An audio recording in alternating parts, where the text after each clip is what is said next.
What do you really need to know about Congo?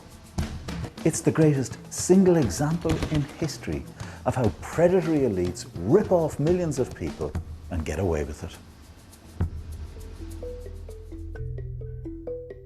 Congo is one of the most mineral-rich countries in the world. It's got gold, diamonds, copper, uranium, cobalt and coltan, which you use every day. It's in mobile phones, laptops, even jet engines. There's estimated to be more than $24 trillion worth of mineral wealth under Congo's soil. So why are its people some of the poorest in the world? It starts with the story of a great crime. Back in 1885, a king in search of an empire created a state the size of Western Europe. King Leopold of Belgium drew borders through ancient kingdoms, forcing 450 different ethnic groups into a new state. Leopold's plunder of the natural resources caused as many as 10 million deaths. It sparked the world's first human rights campaign, which forced the king to hand over the country to the Belgian state. But Congo remained a place where the white man dominated and exploited.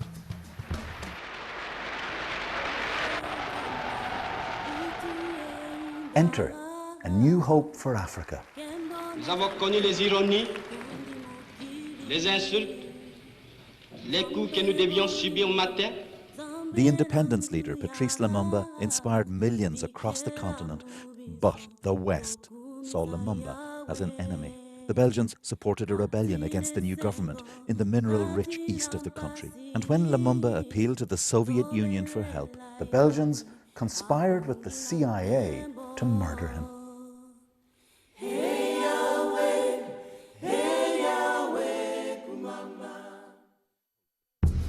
it paved the way for the 3 decades-long rule of President Mobutu.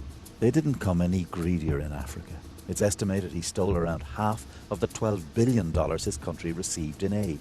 The West helped to keep him in power. A people and a country finally breaking under the strain of 26 years of autocratic and brutal dictatorship. But Mobutu's era ended in the most unexpected of ways.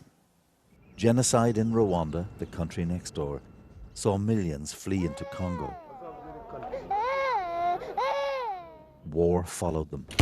Rwanda and Uganda sponsored a rebellion that overthrew Mobutu and installed the Kabila family in power. In a decade of war, more than 5 million people are estimated to have died, as 9 African nations and numerous rebel groups fought each other for territory, for control of Congo's riches. Warlords dominated swathes of the country. The word used to describe you is warlord. Not peacemaker, warlord. I'm not a warlord. It always comes back to the money. We're going to make some history together today. With the tech boom of the new millennium, Congolese coltan was in high demand. As there is a new commodity that we all want for our mobile phones or for our electric vehicles, the reality often is that Congo has it.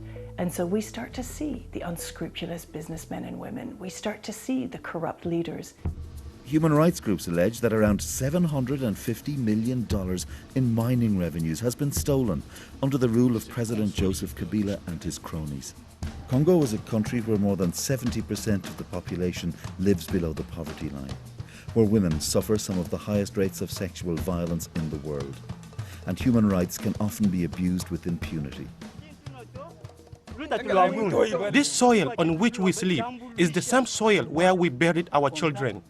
Such suffering isn't the natural condition of these people, it's man-made, and that is the tragedy of Congo.